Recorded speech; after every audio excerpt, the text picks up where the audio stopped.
Hello and welcome to this week's edition of the Snakebite. We have a ton to cover, and starting off, we'll talk about men's cross country. What else would you come here for? Soccer's had an eventful week as well as volleyball and others. Let's roll that intro. The number 20 men's cross country team in the country earned respect from the rest of Division II with their strong showing up at the Lucien Rose Invite in the first look at the top teams in the country at the national championship course for this season.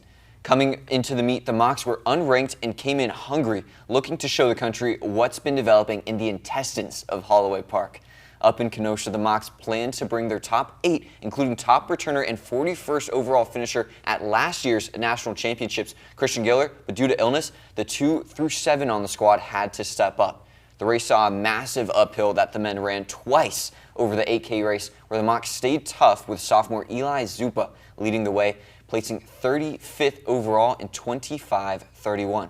The rest of the Mocs piled in closely to secure 7th overall out of 24, jumping a handful of ranked teams in the national rankings after the performance. And the ladies also made the trip up to Kenosha, where Grace Reed led the way yet again this year, this time over the 6K distance, where she ran a new personal best of 22:38 to finish 50th overall. The women's team as a whole finished 19th out of 23, just edging out conference foe Embry-Riddle in the team race, who finished 20th. Both teams returned to action this morning at Holloway Park, with the top runners watching from the sidelines to get ready for the Lewis Invite in 2 weeks. For results, check fscmocs.com. The men's soccer team looks to have found their footing after a rough patch that saw the Mocs lose 3 straight.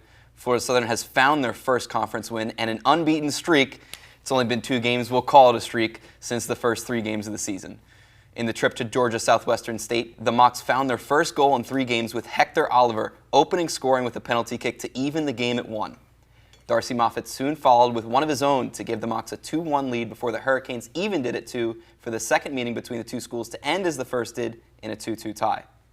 The third conference game of the season was against Eckerd, a team the Mocs hadn't beaten since 2021, in a matchup between the two teams looking for their first conference win of the year. The Mocs showed speed and strength of the entire squad in this one, making run after run while holding the Tritons' attack at bay. Darcy Moffitt continued his strong showing as a Moc to score his team-leading 4th goal of the season with this shot on the near post. Hector Oliver assisted it after missing a penalty kick earlier in this one, as Duran Van Workum, Eckerd's keeper, had an impressive performance. Despite all of Van Workum's effort and Eckerd's efforts, the Mocs found another goal off of this beautiful Olympico goal off the corner from Daniel Shabani to close the first half. The Mocs continued to look dominant as the second half progressed, racking up 6 of their 14 shots in the second half. But in the waning moments, the Tritons fought back. They found a goal to move it to 2-1 on this screamer that shot past Mocs defense and Lasse Detmer, but the Mocs were able to hold off Eckerd after this, securing that 2-1 victory. They return to action tomorrow in a matchup versus number 19 Palm Beach Atlantic at PBA. Be sure to stay glued to the Sunshine State Conference Digital Network and FSC Mocs for all updates. Women's soccer's historic stretch of clean sheets was dirtied in their first loss of the season at the hands of the Eckerd Tritons in St. Petersburg. In the 7th competition of the season, the Mocs let up their 3rd goal of the year and first in almost a month of playing. Coming into the matchup with Eckerd, the Mocs defense was historic, finding 5 straight clean sheets, the longest stretch in school history, with the next closest being 3 straight in 2007. The matchup at Eckerd was the first road matchup since the Mocs' 1-0 win over Wheeling up in West Virginia on September 6th against an Eckerd squad who was looking for its first win in conference this season.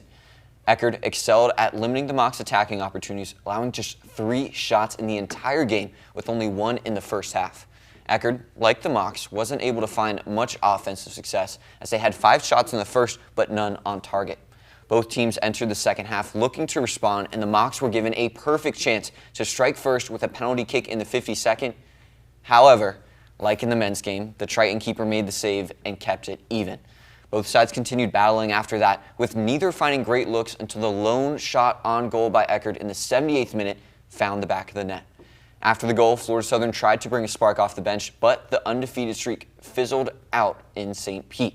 The ladies return to action tomorrow night back at home as they'll take on PBA at 7 as they'll celebrate their seniors and look to celebrate another win on the Sunshine State Conference Digital Network. Volleyball split their 2 games this week with a 3-0 win against the St. Leo Lions and a 0-3 loss against the University of Tampa Spartans.